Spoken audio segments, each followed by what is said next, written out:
你他妈还敢躲是吧？你个臭卖苦力的，哪来的再滚哪儿去！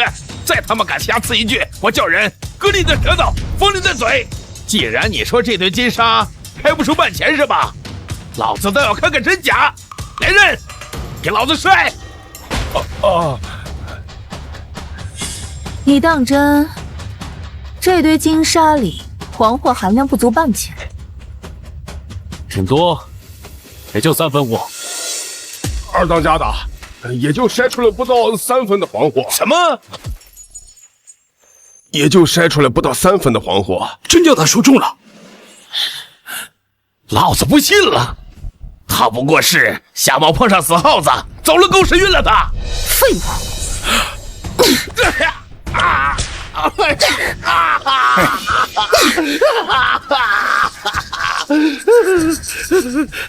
二当家的，我跟你这么多年没有功劳也有苦劳啊，你就再给我一次机会，最后一次机会。好，这可是你说的，我再给你最后一次机会，给我滚去挑！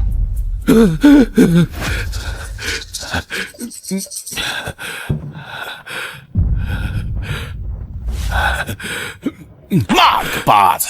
你要选多久？老子没空陪你耗。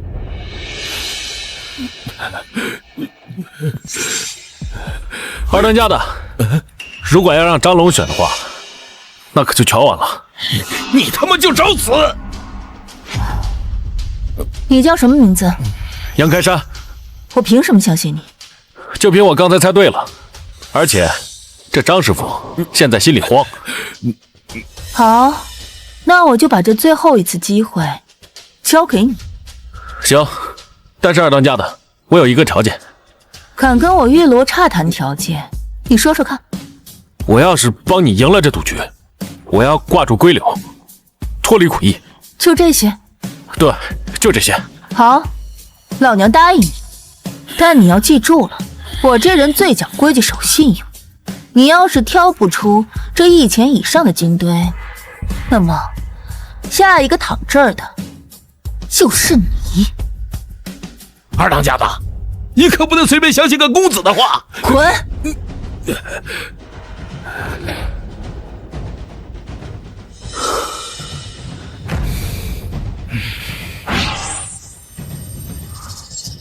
幸好还有2个2钱的沙没被挑走，不然我今天真交代在这儿了。小子，你到底会不会选？别是个什么都不懂的小白脸吧？玉罗刹，不是我说你，怎么能把自己的命交给来历不明的空子？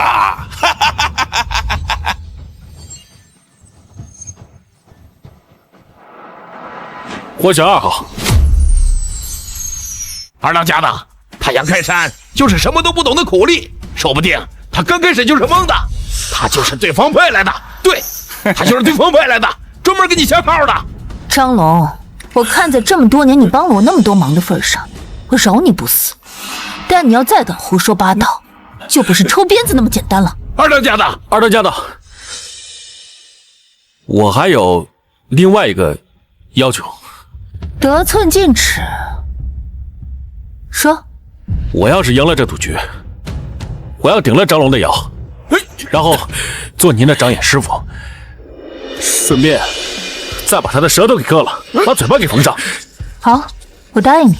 二当家的，你可不能听他胡说八道。你刚刚不是说他都是蒙的吗？那还有什么好怕的？二当家的，怎么样？只有7、8分的黄货。亏老子还以为你小子有点真本事。我就知道你是一个没用的废物。不可能，我刚刚明明看到有2钱的黄金呢。我知道了，我知道了，二当家的，让人帮我准备焦炭炉、耐火的粘土干锅，还有一大盆清水。别再说花招了，玉罗刹，这就是你教的人吗？没有人教他愿赌服输吗？二当家的，我要这些东西自然有我的办法。现在只剩这最后一次机会了，只能豁出去了。给我把焦炭炉和钢锅弄上来。是。老三，没有人教你，这黄货搅不了，你就连这点耐心都磨不了。好，我到底要看看你们耍什么花招。哼！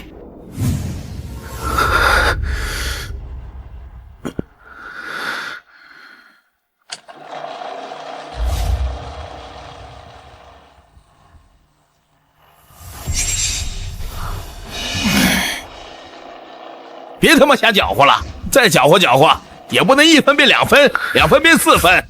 你当这是变戏法呢？早他妈让你早点走，你偏不听。现在把二当家的架在火上下不来台，你这纯属自寻死路。亏老子还高看你小子一眼，原来是个中看不中用的人呐！他奶奶的，总不能一直干等。老子再给你最后3分钟，再找不出黄货，就算你玉罗煞输。这么长也不能说我镇三江不公吧？哼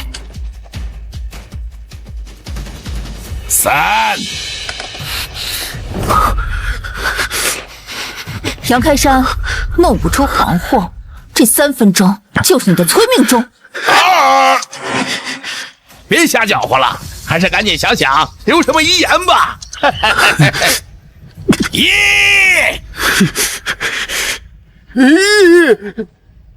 有了，有了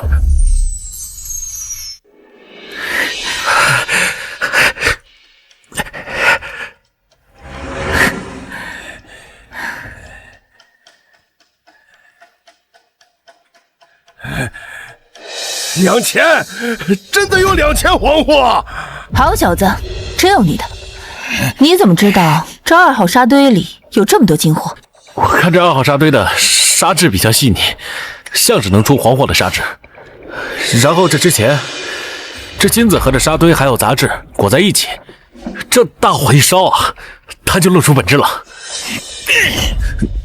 玉罗刹，算你走运，今儿个这矿就归你了。来日方长，明儿个咱们接着较量。哼！你平日里对我们又打又骂的，今儿就好好惩罚惩罚你。来人，把他给我拖下去，把舌头割了，把嘴巴缝起来。不要啊，二当家的，二当家的，二当家的呀！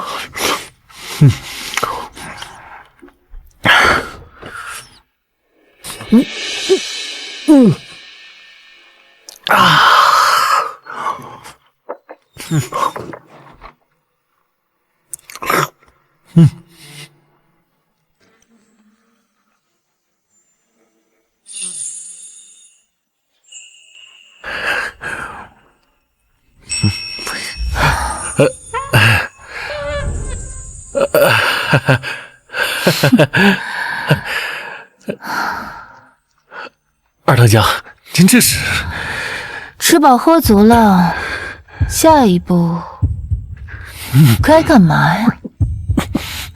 二当家，咱不是说好了吗？我帮你赢下这矿口，让我顶了张龙的窑吗？就这么简单？要个窑子就完了？不想再吃点别的？二当家，有话好好说。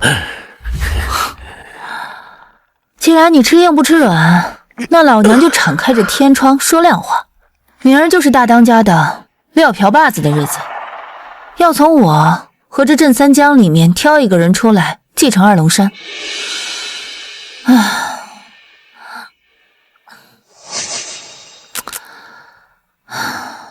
我希望你可以帮我。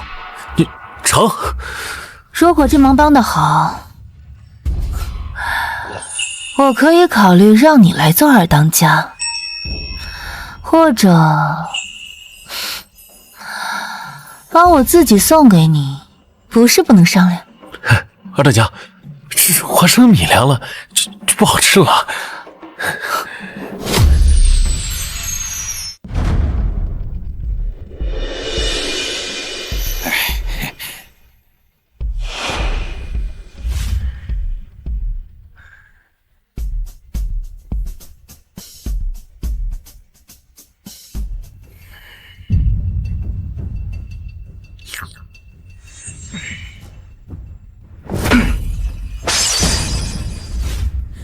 从今儿个起，老子我座山雕就撂瓢把子了。恭喜大当家的金盆洗手，撂瓢把子！恭喜大当家的金盆洗手，撂瓢把子！虽然老头子我撂了瓢把子，但是并非不管我们二龙山兄弟们以后的死活。今天我们就把下一任的总瓢把子给选出来吧。是。我们选大当家的无非就3条，这第一嘛，就是得能来财，说白了就是得让我们兄弟们以后有个活路。这第二是自己个儿得硬，第三那就是能豁得出去性命，不能是个软蛋。大伙说对不对啊？是。好，老二老三，那就开始吧。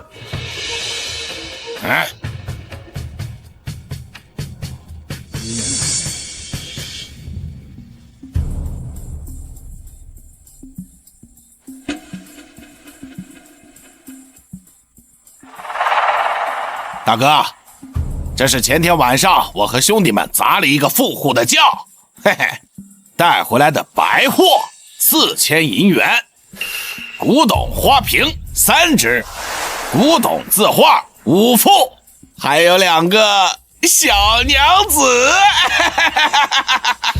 总价值不下1万把银元。好，好，好。老二，你准备了什么啊？我们二当家为大当家准备歪把子机枪、5挺、药品阿莫西林2箱，还有虎皮袄5件，还有1件神秘礼物，总价值加起来也不下1万把银元。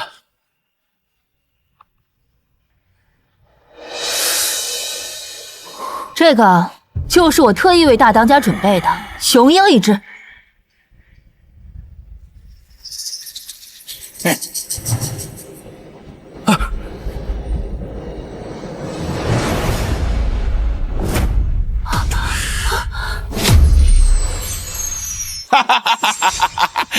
玉罗刹，这就是你准备的东西。枪支和药品我算你勉强过关，但这只死鹰是怎么回事？人人都知道大当家的爱熬鹰，嘿嘿嘿，你偏偏送只死鹰，不是在咒他吗？到底怎么回事？这个鹰明明是你一直在看守。二当家的，我一直守着寸步没离，我也不知道怎么回事啊。既然鹰死了，那你也别活了！饶命啊，二当家的！饶命啊，二当家的！二，今天是我撂瓢把子的日子，不要见血腥了。是，大当家的。不过你的人应该好好管管，连只鹰都看不住，我以后怎么把这么大的家业交给你呀？请大当家明察，这只鹰它原本好好的，突然变成这样，那肯定是有人暗中捣鬼，故意要陷害二当家，叫二当家栽跟头。你就是玉罗刹新找的长眼师傅？正是在下。哼，净是些歪理。就算是被陷害，那也是你们自己不小心。依我看，就算没出事，那点东西也不足1万把银元，也配称作献宝。三当家，你急什么呀？其实我们二当家这只鹰啊，它只不过是拿过来逗大家开心的一个添头，不是献给大当家真正的礼物。献给大当家真正的礼物，在这里。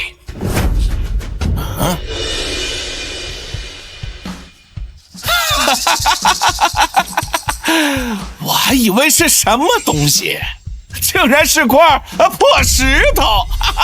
玉罗刹，这就是你的后手？一会儿拿死鹰咒大当家的，一会儿拿块破石头来骗大家，我看你就是在拖延时间吧。三当家，你不懂啊，我们不怪你。但是我手里这块石头啊，可比现场的所有东西都贵。什么？这人疯了吧？也不看看是什么场合。就是，刚进二当家的门，就不知道自己几斤几两啊！一个小小的苦役，沾上了玉罗刹的边儿，被收到门下，就敢到这种场合上来胡咧咧。来人呐，把他给我拖出去！我看谁敢！那是我们的人。够了，老头子我还活着呢。你小子说说，这石头到底是什么来路？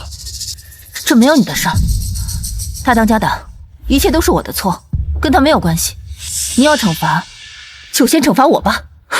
没看出来你还挺讲情义的。我说要惩罚谁了吗？快说，石头到底是怎么回事？哦，回大当家的，因为我这块是一块含金量极高的狗头金。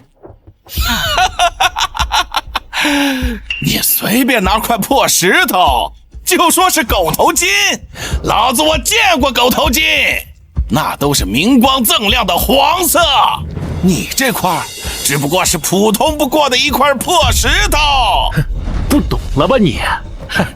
大当家的，因为我这块是10包金的狗头金，只要把这石头砸开，它里边就能开出黄货来。给老子拿把锤子来！是。小子，别以为昨儿个走运，今儿个还会继续走运。待会儿要是开不出黄货来，我要你脑袋开花！我镇三江说的，谁都留不住你。赌个彩头嘛，也不是不可以。大当家的，这件事情跟杨开山没有半毛钱关系。要认责任的话，一切冲我来。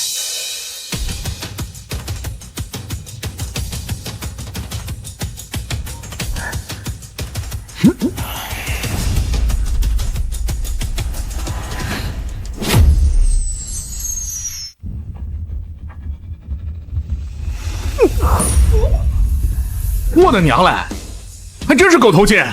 俺没有见过这么大块黄货，这得值多少钱啊？瞎猫碰上死耗子，还真他娘的让他开出块狗头金！所谓上世古董，乱世黄金，再加上这狗头金足有1斤重，怎么也比老三所有的东西加起来都贵重一些。大当家的，而且这块狗头金啊，是从二当家的矿口开采出来的，说明我们二当家有福气啊！玉罗刹，玉罗刹，玉罗刹，玉罗刹，玉罗刹，玉罗刹！好，我宣布，第1轮玉罗刹胜出。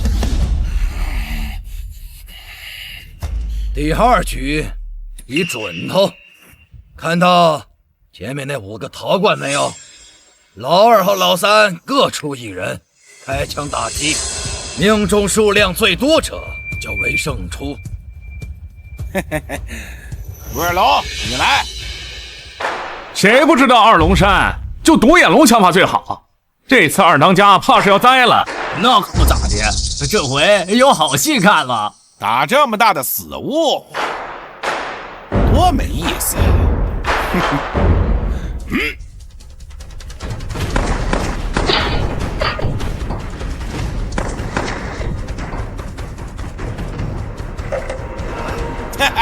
独眼龙，好样的！怎么样，玉罗刹？这下你准备怎么应付啊？二当家的，我来给他颜色瞧瞧。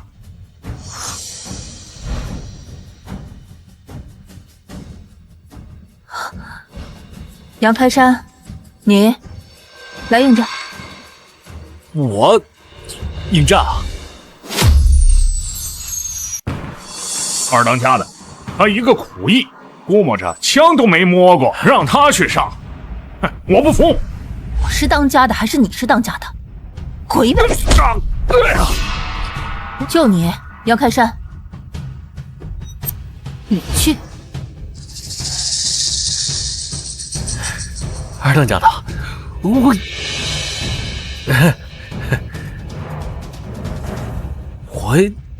摸石头可以，拿手枪不行啊！少给我废话！我让你去你就去，照做就是。我现在能信任的只有你了。要记住，打枪只有一个要诀，那就是专心。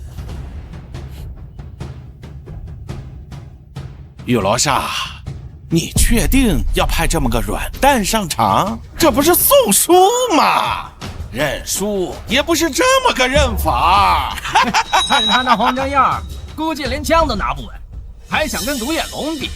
再说了，现在就算他真能打中几个桃花，也不能跟独眼龙的移动靶比呀，是不是啊，大伙儿？是啊，移动靶的难度可比固定靶大多了。看来二当家的是必输啊！行，既然大家都觉得我必输无疑，要不然这样，咱们加大点难度，蒙着双眼比，这要是赢了，那不是更刺激？让你们也输得心服口服，怎么样？有意思。准了，来人，把他眼睛给我绑上。我来。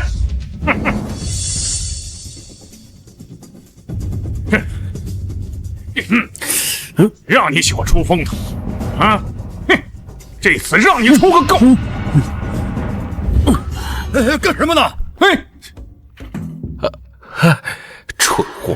反正我有透视眼，绑再厚的布条子都不妨碍我看东西。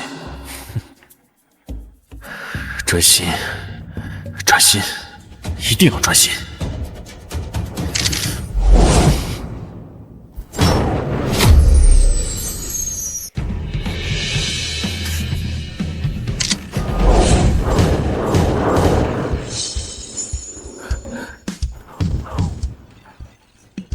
竟然全部中了！虽然看上去打得很勉强，但是确实打中了。这种怎么算啊？杨开山勉强命中5枚，刚才独眼龙也命中5枚，这一局就算打个平手吧。大当家的，独眼龙打的是飞起的铜钱，他打的是固定的陶罐，难度天差地别，怎么能算平手？要论不妥，不如这样：如果独眼龙能像杨开山那样打中5枚铜钱，我玉罗刹心服口服，愿赌服输。要是做不到，老三，你就不要在这里跟我逼逼赖赖。好你个玉罗刹，竟敢当众羞辱我，那我就跟你赌赌命！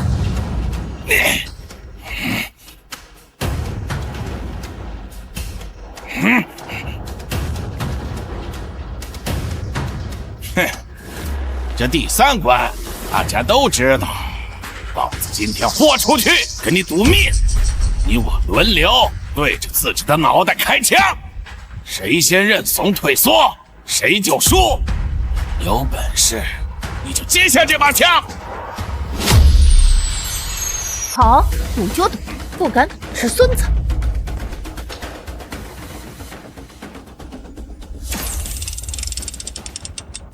二当家的，这次要是想赢，绝对要相信我。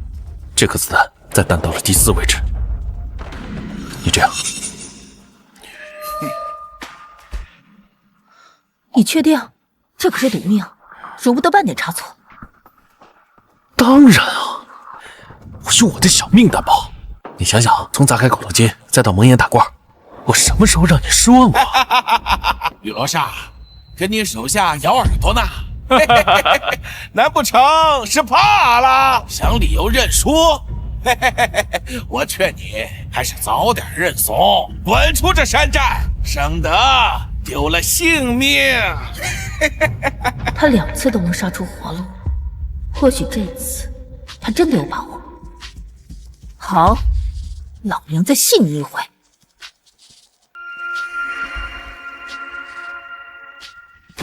老天爷呀！二当家的真的要开枪啊！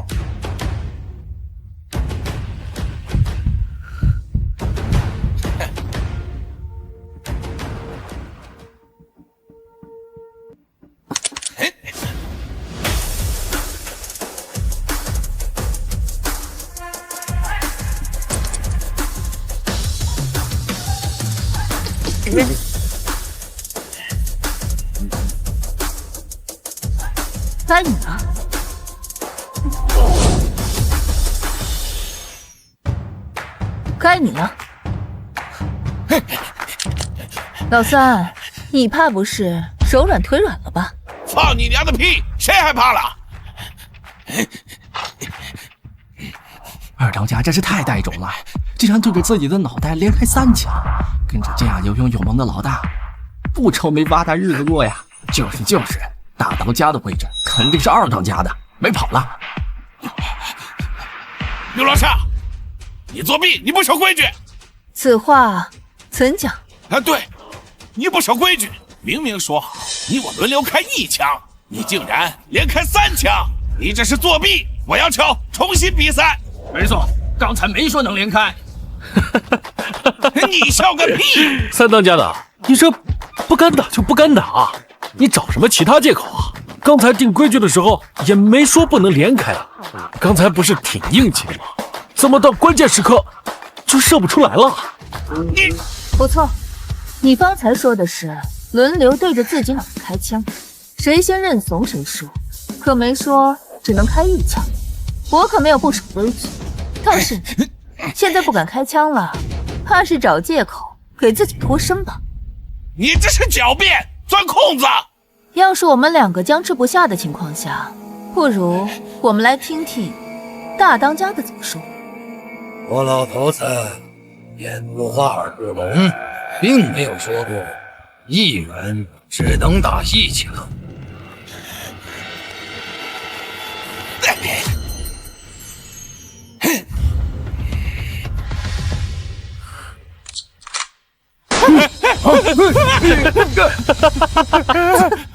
走火了！老子不抢大当家的位置了，还不行吗？不抢了还不行吗？玉罗刹，玉罗刹，玉罗刹！好，从现在开始，玉罗刹就是我们二龙山的大当家。大当家的，大当家的，大当家的，我不是故意的，是他们叫我进来的，你信吗？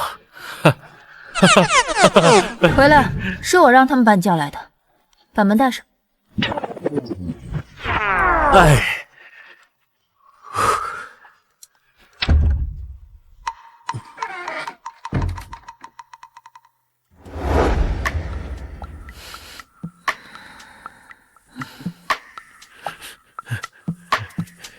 怎么，怕我吃了你啊？别坐呀。哦，我站着就行。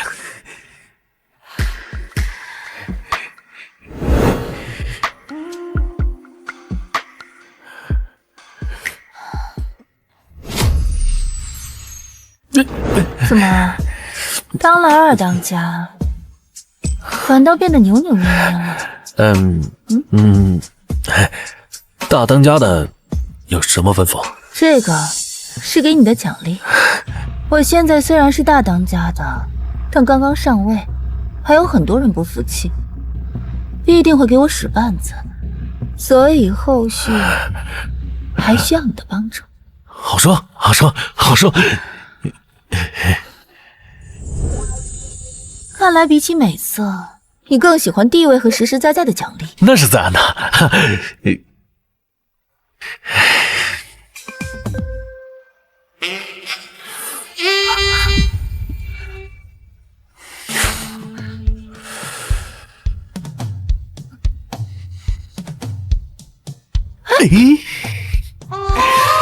谢大当家赏赐。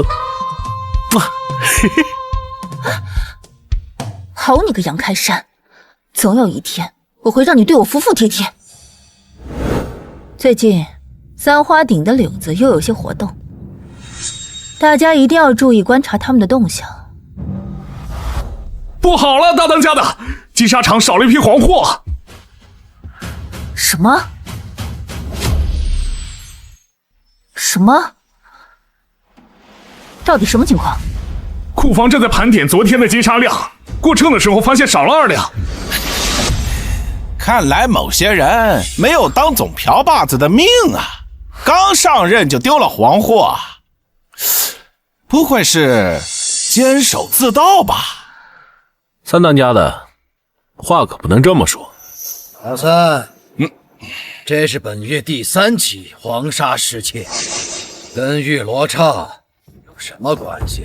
当然有关系，丢了黄货是他自己管理不善。那你的意思是说，之前的黄货失窃，我也得负责任啦？老当家的，你不能这么偏袒他玉罗刹，不然别人还以为他这个总瓢把子之位得来的有问题。你老三，你这满嘴喷粪的毛病应该改一改，否则我听见一次，我就抽你一次。玉罗刹，你他娘的抓不到偷黄货的贼，就拿我撒气，我不服！向来总瓢把子之位都是有能者居之，如果新任总瓢把子连个贼都抓不住，恐怕不能服众吧？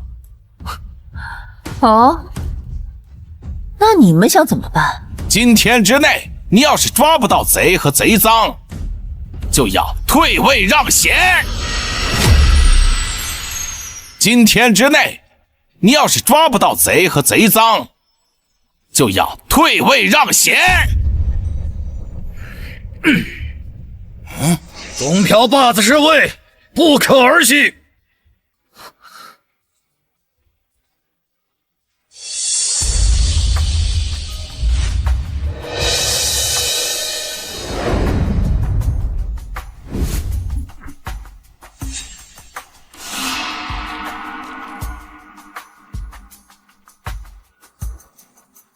你说的是真的？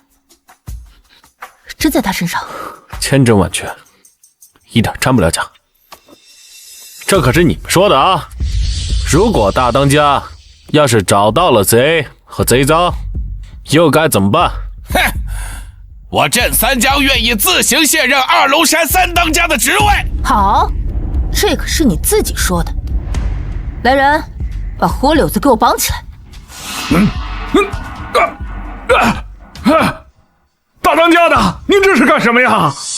我做错什么了？这个就要问你自己了。给我搜。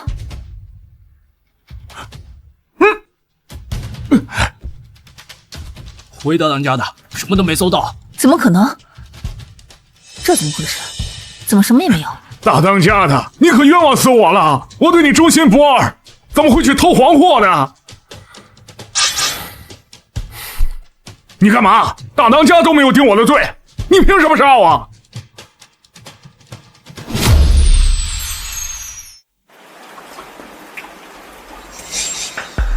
你干嘛？大当家都没有定我的罪，你凭什么杀我？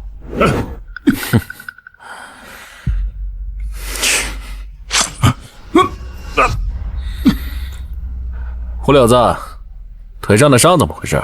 这是我前几天和二当家砸窑子留下的。你是谁？你凭什么审问我？从今天起，杨开山就是我二龙山的二当家。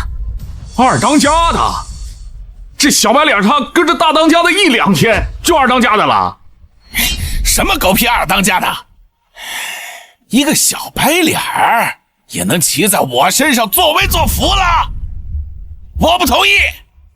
玉罗刹，你现在是大当家的，按说我不该插话，但是二当家的位置不能轻易于人呐。杨开山，现在大家都不服气，该怎么办才好？好你个玉罗刹，在这儿等着我呢，想看我怎么服众？好，我就让你看看我的本事。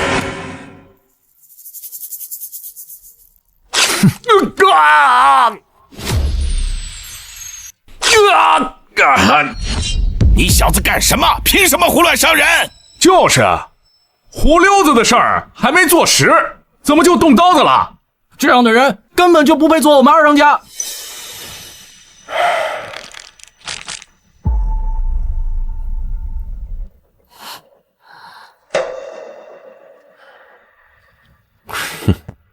三当家，凭这个够不够？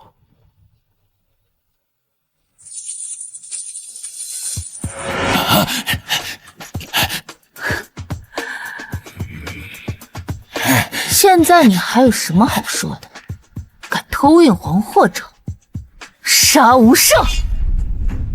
不是我，是三当家让我做的。那只鹰也是三当家让我毒死的，他就是为了让你在众人面前出丑，想让你输掉比赛。给我闭嘴！你再胡说八道，小心我要你的命！我看谁敢在我面前放肆！我没说死，我看谁敢动他一根汗毛！现在你还有什么好说的？三当家还说让我偷偷把黄金运出去，他就和我五五分账。那些黄货都是在开采的时候偷偷攒下的。好啊你！我说之前的黄货出货量怎么也对不上账，原来是你背后在捣鬼。今天我就杀了你！我老当家的，你看在我这10几年对二龙山没有功劳也有苦劳的份上，饶我一命吧！你呀你，之前和老二比试的时候做点手脚也就罢了，你现在竟然把手插到我二龙山的产业上了！二龙山有规矩，盗窃黄货者杀无赦，今天谁也救不了你了呀！你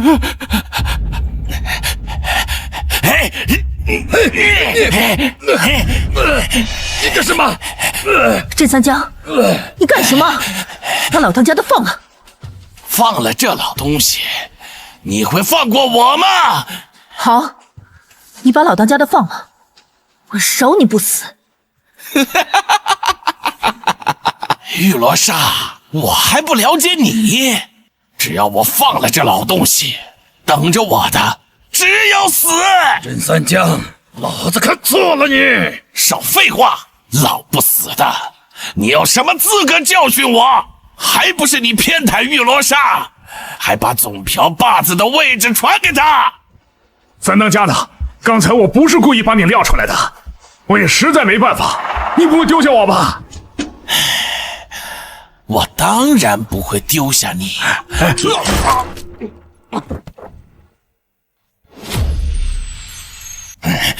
都给我退后！都退后！退后！否则，我跟这个老东西同归于尽！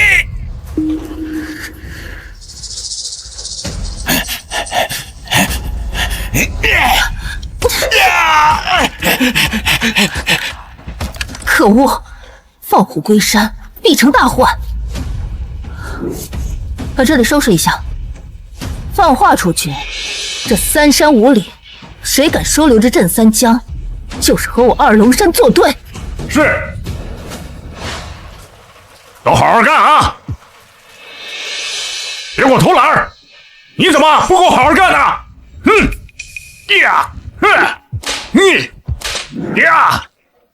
住手！啊！大当家的，二当家的，大当家的，作为二龙山的二当家，我能不能替这些工人说句话？当然可以。我希望我们二龙山以后不会再发生打骂工人以及克扣他们工资和吃食的情况。好，以后就按照二当家说的办。谢谢大当家的，谢谢二当家的。大当家的，三花地的南霸天来了。什么？他怎么来了？南霸天是谁？在二龙山北面20里外的三花顶上，南霸天是三花顶上另一股溜子，翡翠矿产丰富，但一直想吞并二龙山的势力和经脉。这次来恐怕没安什么好心。走，你随我去会会。好。大当家到！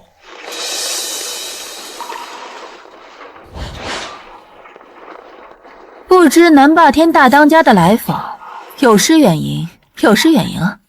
我是不请自来，听说玉罗刹大当家的最近新上位，又多了位了不起的二当家的辅佐，我特来道贺，顺便见识见识。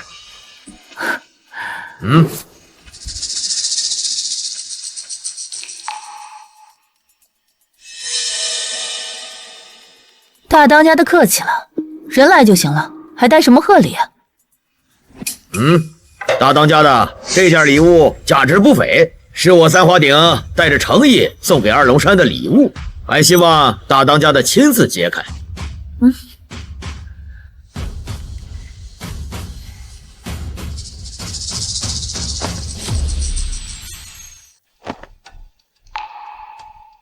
这是失传已久的黄金浇灌的玲珑宝塔，是我们大当家的花费大量金银才淘来的。这座玲珑宝塔据传天衣无缝，内藏有玄奘法师的舍利子，无比昂贵。仿制玲珑宝塔，价值5块银元。玉罗刹，挡在天上说亮话！我三花鼎带着诚意来和二龙山谈合作的。如果你收下这个礼物，我们两家化干戈为玉帛；如果你不收下，我南霸天从此不再踏入二龙山。这下大当家的被架住了，不收礼物是和三花鼎作对，但拿一个不知真假的塔就堵住大当家的嘴，也太丢人了。是，南霸天这招真阴毒。南霸天大当家，这俗话说，冤家宜解不宜结呀。我们大当家完全可以收下这个宝塔作为献礼，但是你说我们家大当家的要是收一个仿制宝塔做献礼的话，是不是有点欺人太甚？你他妈的就是杨开山吧？我知道你是做苦役出身的，翻身做了二龙山的二当家，够厉害。但是你凭什么说他是假的？就是，我们好心好意过来求和，你们二龙山就是这么待客的吗？这尊宝塔乃是唐永徽3年所制，你竟然说它是假的，这简直就是在打我们大当家的脸！玉罗刹大当家的，你就这样管理手下的吗？也太不识趣儿了。退！大当家，我说把枪放下。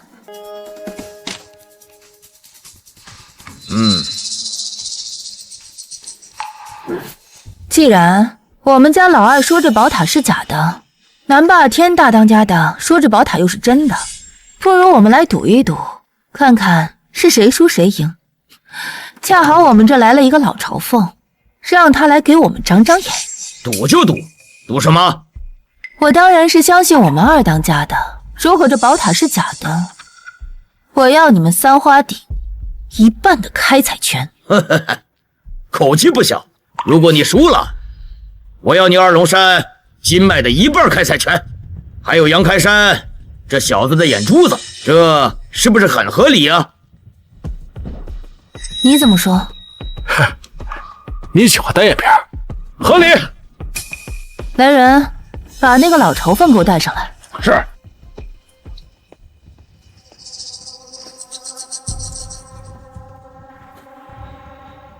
你来好好看看他手上这个宝塔究竟是真是假，实话实说，不然我毙了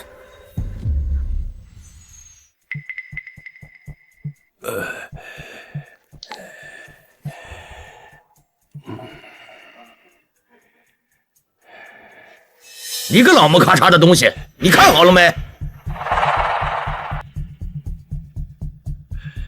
回禀2位大当家的，这尊宝塔，观其形，嗅其味，触其表，都是真真实实的真货。我就说是真的吧，你还不信？非要赔上你1半的开采权和这小子的1双眼睛才够。真的是真货，我老朝奉半辈子在柜台前忙活，打眼的次数不会超过5回。你怎么说？这东西是假的，不可能真。他妈的，不到黄河不死心是吧？我花了大价钱买的，怎么可能是假的？老朝奉，还有没有其他的鉴别方法？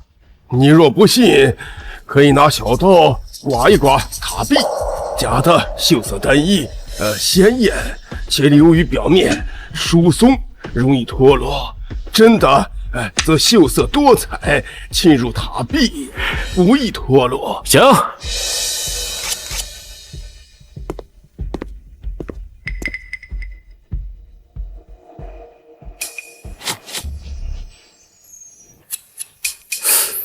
怎么会这样？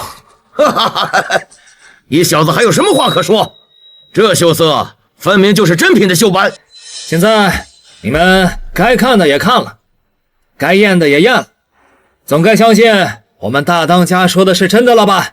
玉罗刹大当家的，该到你签字画押了吧？把这一半开采权交给我们三花鼎，还有这小子的一双眼珠子，我今天一并留在这里。都怪这个杨开山，刚当上二当家就使这嘚瑟。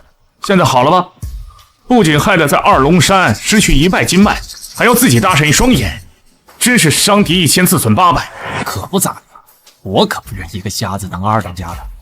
谁说不是呢？都是大当家的太宠二当家了。这里没有你们嚼舌根的份儿，要想活着就给我闭嘴。愿赌服输，我玉罗刹说话算数。拿纸笔来。大当家的，你别着急，这东西绝对是假的。我说他妈你有完没完？爷爷陪你搁这玩呢。玉罗刹大当家的没有这么做事的。你们说我们的贺礼是假的，我们大当家的不仅陪你折腾，还让你们验宝。验宝的结果你们却又不信，没这么干的。两位稍安勿躁。你到底有几成把握10成10。那为什么刚刚验的是真的？这个宝塔的做工确实不错，这么验是验不出来的。还有没有什么其他的鉴宝方法？说玲珑宝塔8个棱角挂铃，这玲珑塔内刻有经文，且风吹灵动。仔细听，里边有佛音远播。什么？还要验呢？老子闲得蛋疼，在这儿陪你玩把戏啊！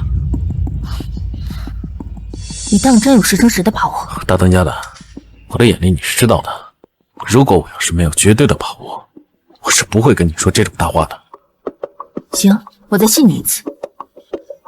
倘若我再加上这二龙山另一半金脉的开采权呢？大当家的，金脉是在二龙山的命脉，您不能为了一个刚认识几天的人，就把咱们全部的家当赌上去啊！请大当家的收回成命！请大当家的收回成命！你说话当真，不反悔？都给我起来！我玉罗刹一个唾沫一个钉，说出去的话就是泼出去的水，给我接着验！谢大当家信任。既然罗刹大当家的说验，那就给我再验。不过我花了5000大洋买的，你就验10遍8遍也假不了。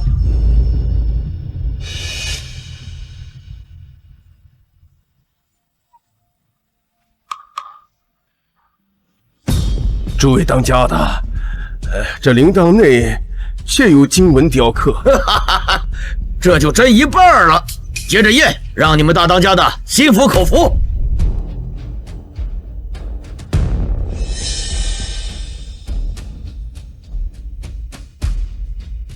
老兄我年事已高，耳聋眼花，怕是听不清这铃铛内有福音传出，还请各位当家自行鉴别。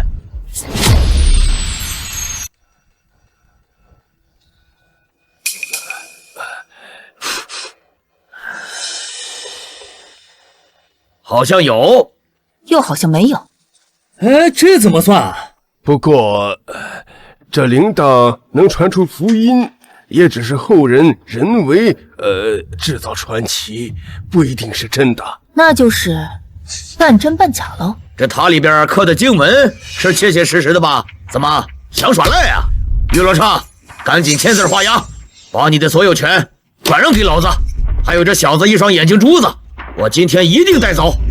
现在还没有确认这个宝塔的真伪，我凭什么签字？你他妈耍赖！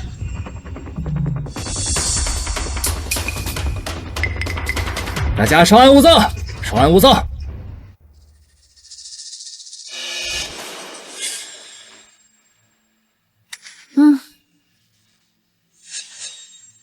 那现在怎么说？老张凤，我再问最后一次，有没有唯一一种可以鉴别宝塔真伪的办法？是那种不可被质疑的。这还有最后一个，快说！这玲珑佛塔内藏有玄奘法师圆寂时的舍利子，这颗舍利子在世间独一无二。倘若打破这玲珑宝塔里面有舍利子，则证明是真塔；反之，你他妈不想活了！你他妈不想活了！老子花了5000大洋啊，让我砸了陪你玩啊！活腻歪了！大当家的，救我呀！我是实话实说呀！小子，你敢动我的宝塔，老子扒了你的皮！到现在这一步，看来也没有更好的办法。那我们就按老朝奉的办法，把这个塔砸了，看看里边有没有舍利子。如果没有舍利子的话，你们三花鼎留下一半的开采权；如果要是有舍利子，我们二龙山答应你的金矿少不了。至于我的脑袋，不用你亲自动手，自己崩了我自己，把我的脑袋摘下来给你当球体。操你奶奶！玉罗刹，你这人摔了我的宝塔，我要他偿命！太过分了！你们真是太过分了！你们好心好意来求和，你们却这样对我们。从今天开始，我们三花鼎和二龙山势不两立。你们别着急啊，睁大眼睛好好看，看看这里边有没有舍利的影子。来来来，快好好检查检查。你个老东西，说是不是被他们收买了？故意说什么舍利子来陷害我们大当家的，我看你是活腻歪了！啊，稍安勿躁，稍安勿躁。输了就输了，拿一个老骨头撒气，算什么本事？南霸天大当家，今儿你是带不走我这脑袋了啊！但是咱们这赌约可说得明明白白，这里边没有舍利子，你们三花鼎今儿得留下来一半的开采权。不可，大当家的，那是三花鼎一半的命啊！民国2年制，什么？这他妈敢骗我！这笔账我记下了。南霸天愿赌服输吗？哼，这是道上的规矩。如果你想耍赖也行，除非过我玉罗刹这一关。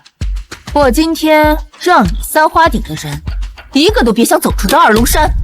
哼！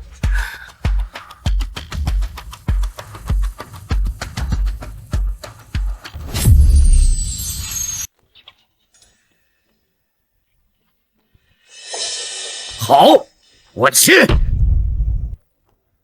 哼！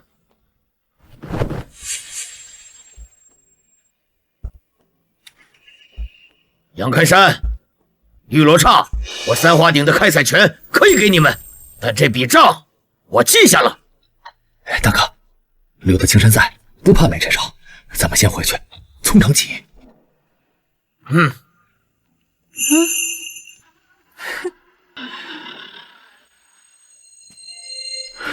行了，都退下吧。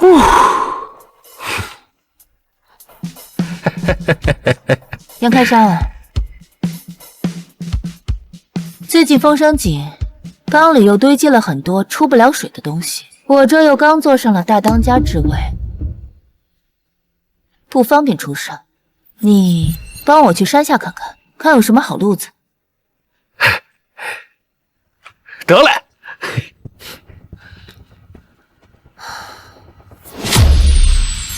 听说品真阁是由洋人出资的典当行，交易时只看货物，不问来由。我先用手里的东西探探路，如果没问题的话，以后二龙山的宝物都可以从这里出手。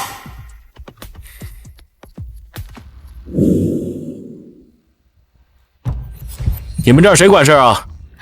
我就是这品真阁老板。这位老板有何贵干？来品真阁自然是有东西要当。我品真阁规矩，货真价实，价高者得，不问来路，但也绝对不收假货。行，那就劳烦老板和掌柜的帮我看看这货能给个什么价。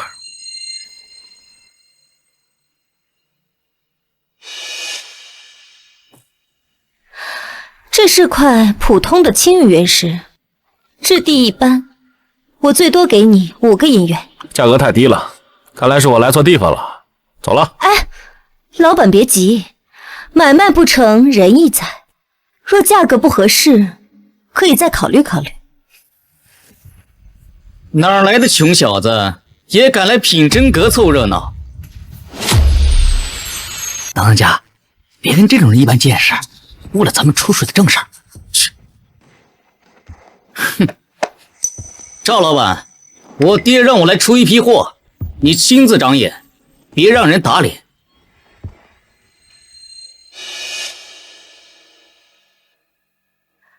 老板，方才呢是我看走了眼，那块原石虽不起眼，但内里是沁色籽料，质地温润，我给你10个银元，如何？成交。就这破石头也值得赵老板亲自费心思，看来这品真阁也不过如此啊。看看我这货，前朝宫廷物件，比他那破石头值钱100倍，给我出个公道价。这可是前朝康熙年间的青金10串珠，宫里流出的珍品，我爹可是费了好大功夫才弄来的，少了500银元免谈。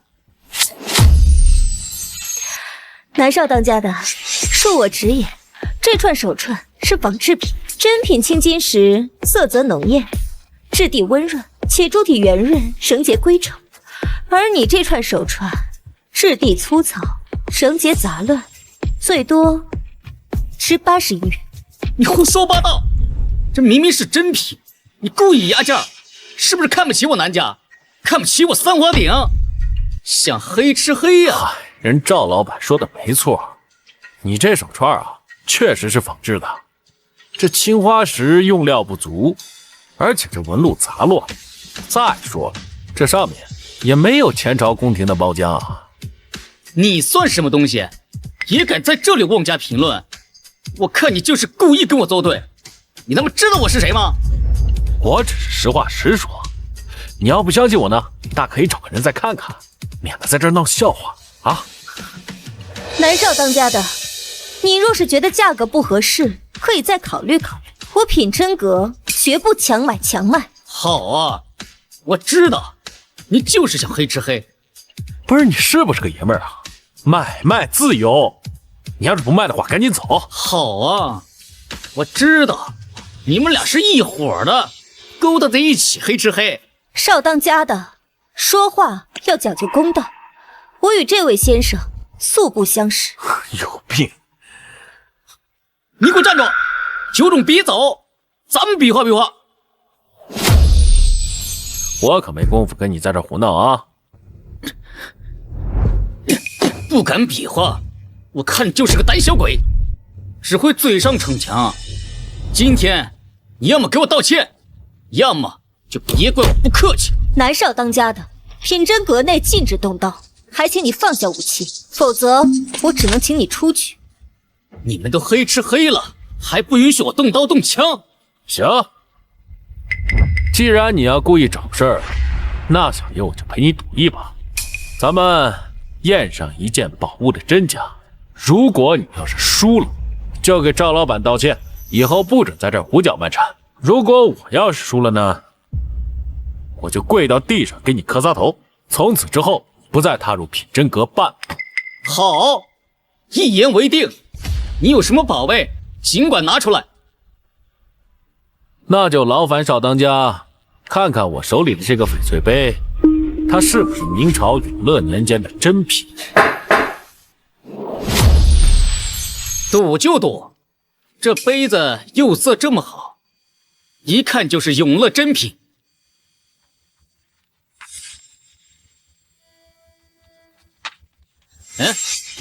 我不信你，你去把隔壁的刘掌柜给我请过来。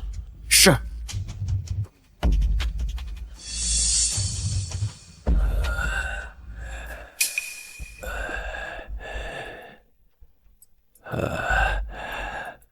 回三位，这只白玉杯是仿品，并非永乐真品。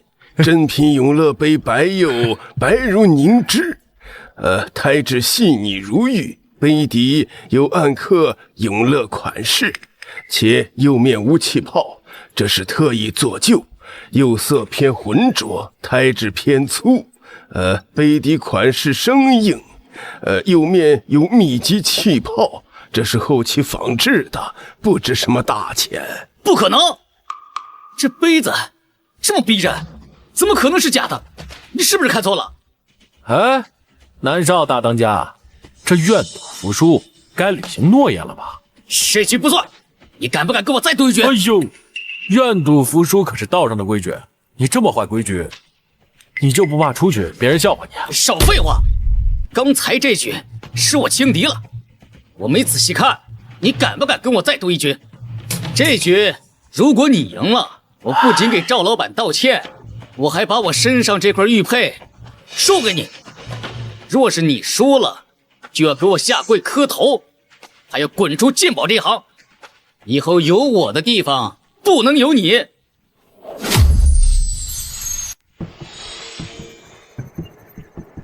这可是真实的下血本啊！二位可看见了？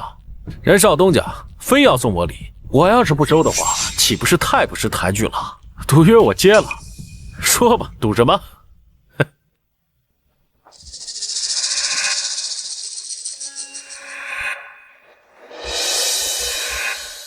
就赌那个瓷瓶，赌它是哪个朝代的。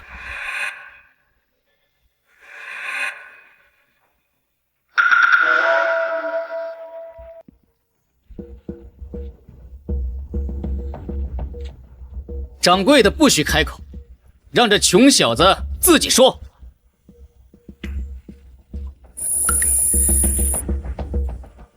清代光绪年间，仿嘉靖年间的青花云龙纹瓶，只可惜啊，这是假的。哈哈哈哈！露馅了吧？这瓶子龙纹凶猛，青色浓艳，明明是嘉庆官窑，你分明就是胡说八道。嘉靖年间的青花云龙纹瓶，用的是回青料，而且啊，色泽呢是蓝中透着紫，但是你再看这瓶子呢，它色泽蓝中带点灰。哎呀，这就是光绪年间的仿制品。再让你小子看看这瓶底的款式，上面写着嘉庆年间制这6个大字。虽然这楷体啊仿得挺形似的，但是这笔画偏软啊。真正的青花云龙纹瓶，明代的笔画呢是刚劲有力。你要是不信的话，你拿放大镜来好好看看啊！这位老板眼力过人，此瓶确为光绪仿品，虽非名器，却也是晚清仿古精品。算你走运，这玉钩送你。谢少当家赏赐。哎，还没给人赵老板道歉呢。赵老板，刚才是我莽撞，多有得罪。还差一事儿呢，东西忘了。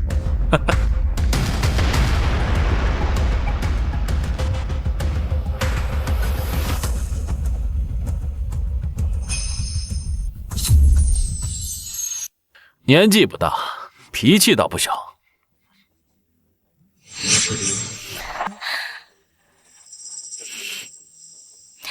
杨老板好眼力，刚才那尊光绪仿嘉靖瓷瓶，若非行家，极容易打眼。不知杨老板师承何处啊？无师自通，只不过见得多了，懂了点皮毛。方才那块籽料，你磨去皮色试探我，是怕我品真阁眼力不济，误了你的大货。赵老板好眼力啊！彼此彼此。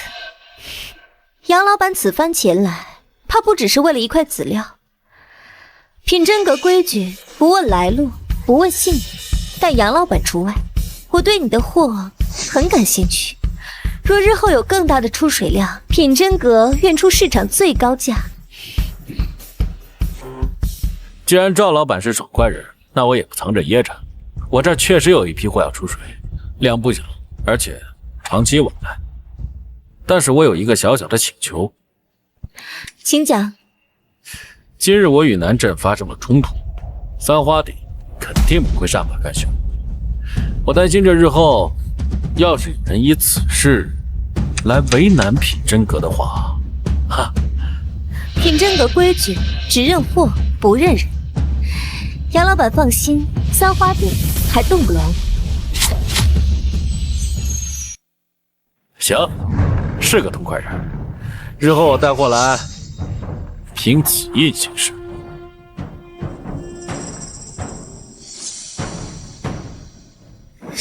一言为定。一言为定。办完今天的事儿，我刚好回家一趟，在你店里挑2件东西。那个翡翠，还有那个手镯。哎呦，这瓶子不错呀。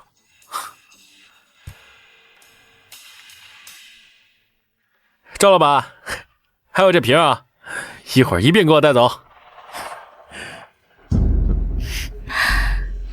杨老板此番前来，不仅救了品真阁，还带来这么多生意和宝贝。你说，我该怎么感谢你？好说好说。赵老板，你就别跟我开玩笑了啊！谁说我在跟你开玩笑？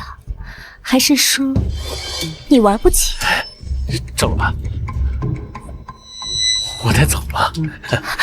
啊，玩完再走也来得及啊。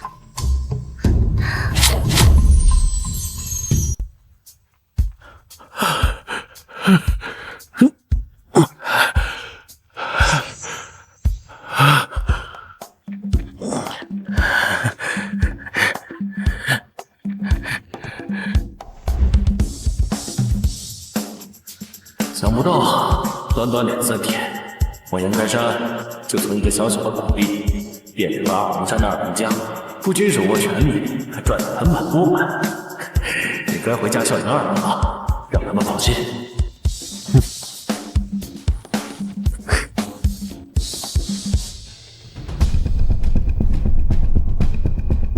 可不是嘛！呀，这不是老杨家那小子吗？不是说去2龙山卖苦力去了吗？这怎么回来了？肯定是被人辞退了，不让干了呗。我就说嘛，不是谁都有这个享福的命的。爹，娘，儿子回来了！爹，娘，儿子回来了！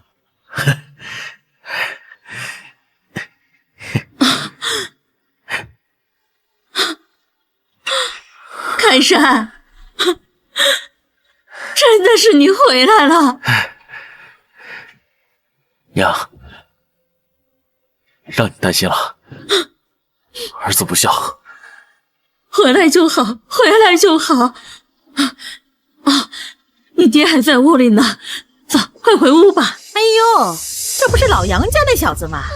听说去2龙山淘金回来了，这是发了大财回来的吧？啊，这儿就是挣了点辛苦钱，发什么财啊？辛苦钱？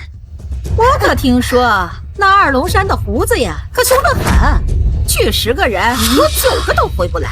你这全虚全稳的回来，莫不是压根就没进山吧？周婶，您说笑吧？我这要是没进山的话，我这3月吃啥喝啥呀？那谁知道呢？说不定啊，在哪个犄角旮旯躲着，这混不下去了才回来的。行。哟，这是带回来什么宝贝呀？让老婆子开开眼，我看看这淘金淘回来什么宝贝。怎么，周婶想看呢？怎么看不得呀？说不定是从哪个破烂摊子上淘出来的宝贝，出门面的吧？芳芳，你说话没问题。你胡说什么？我儿子清清白白的，从来不会干那种偷鸡摸狗的事儿。是，哎呦，我又没说他坑蒙拐骗，你急什么？行，看，都是街里街坊的，有什么看不了的？哎呀，这是一点心意，孝敬我娘的。哎呦，我当是什么好东西？这不就是染了色的石头，绿了吧唧的？咱们街上啊，5毛钱买3串。老杨家的，你可别让你儿子给骗了呀！这什么翡翠呀，分明就是玻璃碴子。开山，这娘，你放心，这东西是真的。真的？你说是真的就是真的，我还是王后娘娘呢。有本事找个人来看看。有本事找个人来看看，看看是不是真的。周婶儿，你儿子周啊，不就在城里的品真阁当学徒吗？哎呀，就是啊，我儿子可是城里边最大的典当铺当学徒呢，让他看看他的镯子是不是假的。小旺，小旺，哎，快来，快来！小旺，你看看他的镯子是不是假的？儿子，他的镯子是不是假的？我就说嘛，那杨开山能有那本事？娘，这是真的。啥？这是老坑玻璃种，水头足，颜色正，雕工是苏工。我在城里当铺干了2年，总共就见过1回这种货色。你没看错啊？行的事能开玩笑，但这一行我干了2年，要是连老坑玻璃种都看不出来，掌柜的早年我走了。杨哥，这镯子如今市价少说也得这个数，50元，500银元啊！遇到识货的主，600也有人要。哎呦，开山，这太贵重了，娘不能要。娘，你养儿一场，儿子孝敬您那是天经地义的，你可别听旁人胡说八道。拿着。杨哥，容我多嘴问一句，您这镯子是哪儿来的呀？自然是正经来路啊。怎么，周老弟有话要说？不瞒杨哥，我在品真阁当学徒，时常听来往的客人说各路两子的动静。前几天我听二龙山的一个兄弟说，二龙山丢了一批黄货和一些值钱的物件，大当家正暗地里追查呢。这镯子成色太好，还是老坑玻璃种的，这万一……我就说嘛，一个穷小子到二龙山3个月就能挣回500银元的镯子，这钱呀，说不定就是从二龙山收回来的。你胡说什么？我们家开山清清白白，从来不会干那些偷鸡摸狗的事儿。清白？那他哪来的钱买这么贵的东西？潘周婶，饭可以乱吃，话不能乱说。老杨家那孩子不会真偷东西了？难说啊，二龙山那地方能有几个干净的？3年挣500银元，我活这么大岁数都没见过那么多钱。他个毛头小子，凭啥？可是，你跟爹说实话，这东西到底是怎么来的？你是不是在二龙山干了什么见不得人的事？爹，别听他们胡说八道，你也别着急，这镯子真的是我打工挣来的，来路光明正大。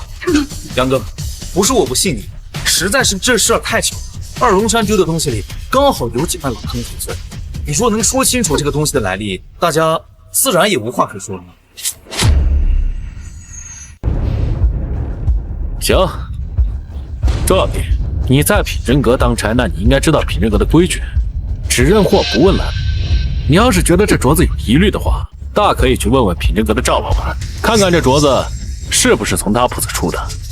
哎，哟，这不周旺吗？你在这磨叽啥呢？二狗哥，你咋来了？路过这巷子，我听说有人在二龙山发了财回来，我寻思过来瞧瞧，别是有人偷了咱们二龙山的财神爷。就你小子，哎呦呵，老坑玻璃种，这成色，连我在二龙山待几年都没见几回。你刚刚说这镯子是谁的？就是他，杨开山。啊？杨开山，杨开山，没听过这名。小子，你这镯子哪来的？老实交代，别让老子费事儿。这镯子是从品真阁买的，有票据为证。你要是不信的话，大可以去查。品真阁，哦，那地方我熟，回头我亲自过去问问。不过嘛，二龙山最近丢了一批货，大当家的正在悬赏追查。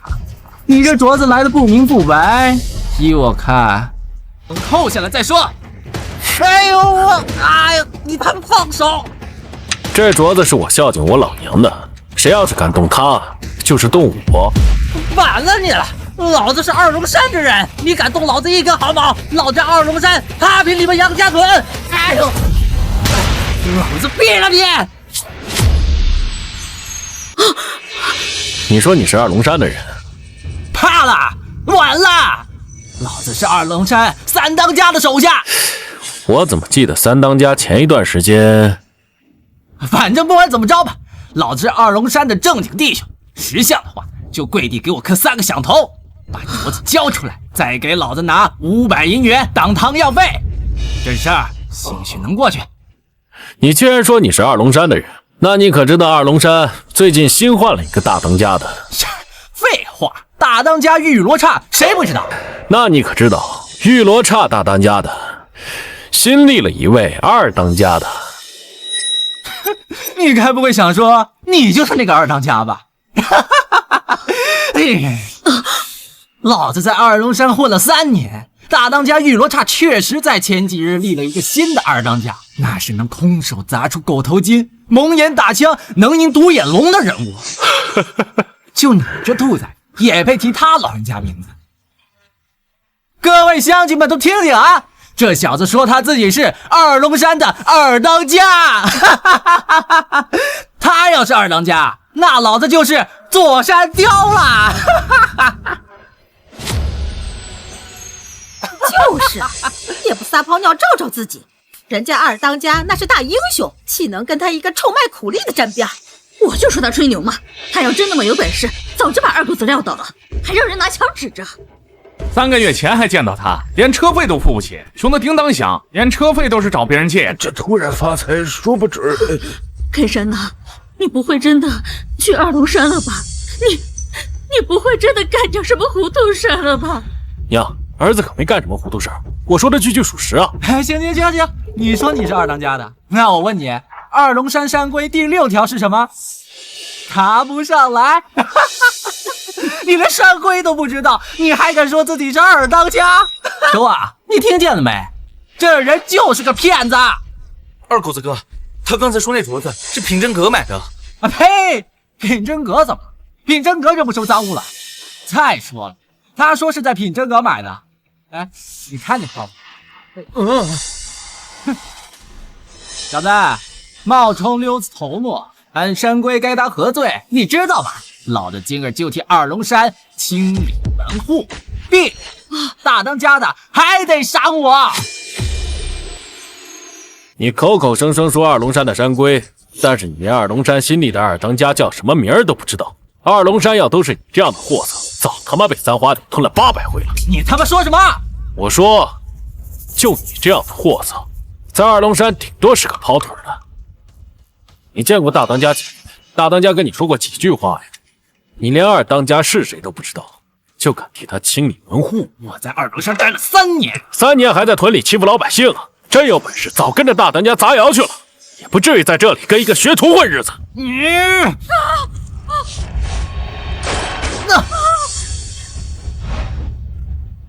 我们二龙山的人什么时候学会拿着枪指着老百姓了？大当家的杨开山，你自己来探亲，为什么不跟我说一下，害老娘好找？大当家的，我才离开了不到半日，半日也是久。二当家的，什么？他真是二当家的？不是，你怎么知道我在这儿？你从品真阁出来就奔这条道，用脚趾头都能猜到。有长进啊！幸好我来。刚才是谁说的？我们二当家的是臭卖苦力的。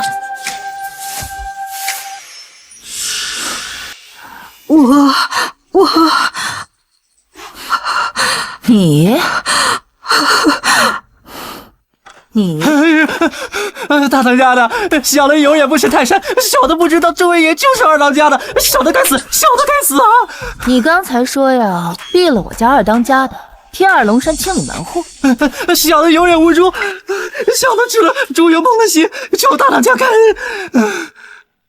你可知道二龙山的山规，以小犯上，持枪威胁上位者，该当何罪？来人！大当家的，小的在二龙山待了3年，没有功劳也有苦劳啊，求大当家开恩呐！3年？你说你在二龙山3年，却不知道二当家的名字是什么？拖下去，给我按山规处置！大当家的要命啊！大当家的要命啊！大当家的，我错了，大当家的，饶命啊！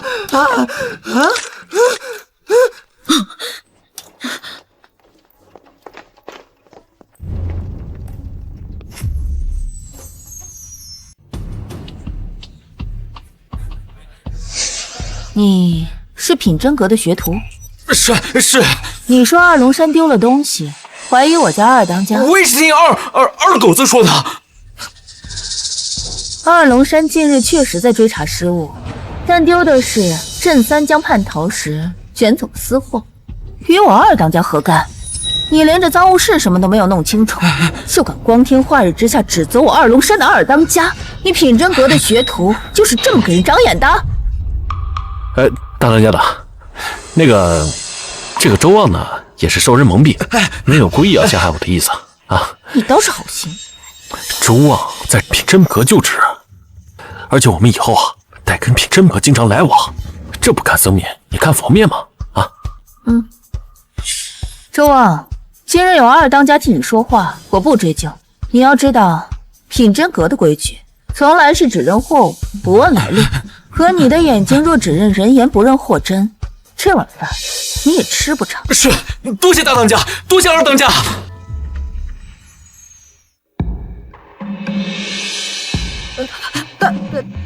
大当家的，你是这屯子的？是的。刚才你说二龙山丢了东西，是我二当家偷的，还说他的镯子是玻璃渣子。开山，我杨二当家的，我老糊涂了，我这张臭嘴，我乱嚼舌根，杨二当家的，对不起。行了，周芷，以后注意点啊，这平时邻里邻居，以后别这么说了，我也不想声张太大啊。周老弟，还有你，以后凡事不知道多问一句，别学人家瞎说啊，多看看货本身。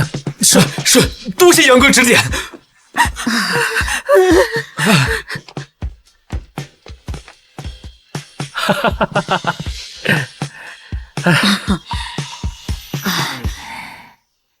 开山呐，这位是爹娘，这位就是二龙山的大当家玉罗刹。哎呦喂，伯父伯母冒昧登门，惊扰二老了。不打扰，大当家的，我里请坐。不了，我这一身风尘就不进去了。今日来得及，也没备什么像样的礼，这个全当见面礼，伯母别嫌弃。这也使不得啊，大当家的。是不是嫌我这东西来路不正？啊，不敢。我们二龙山虽然说不是什么正经行当，但也都是劫富济贫的好男好女。况且这手镯是我家传的，那我就更不能要了呀。不成，杨开山是我二龙山的二当家，他的父母也是我二龙山的长辈。开山这孩子从小就老实，从来没让我们这个爹娘操过什么心。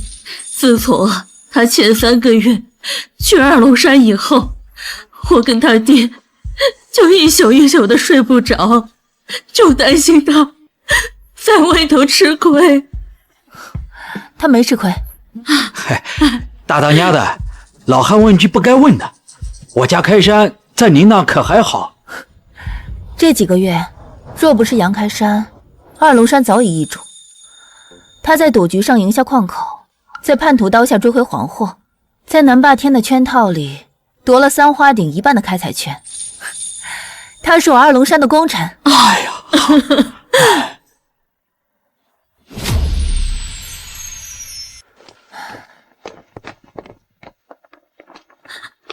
儿啊，出门在外要好好保重身体，千万别逞强啊！有空多回来看看我和你爹。娘，儿子记下了，回去吧。儿呀，这是你奶奶传下的一套玉佩，成色不好，但是保平安，你带着。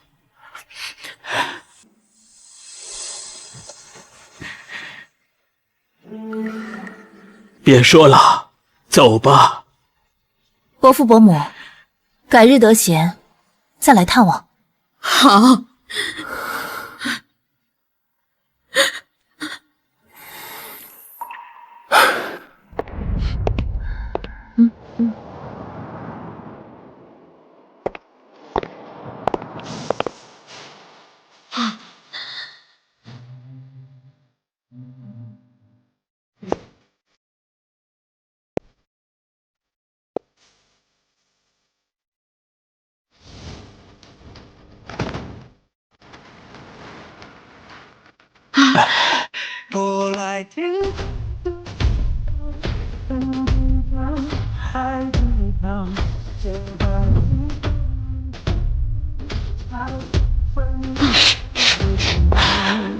3个月前，我离开杨家屯时，以为自己只是去讨一条活路，如今回来一趟才知道，活路不是讨的，是自己挣回来的。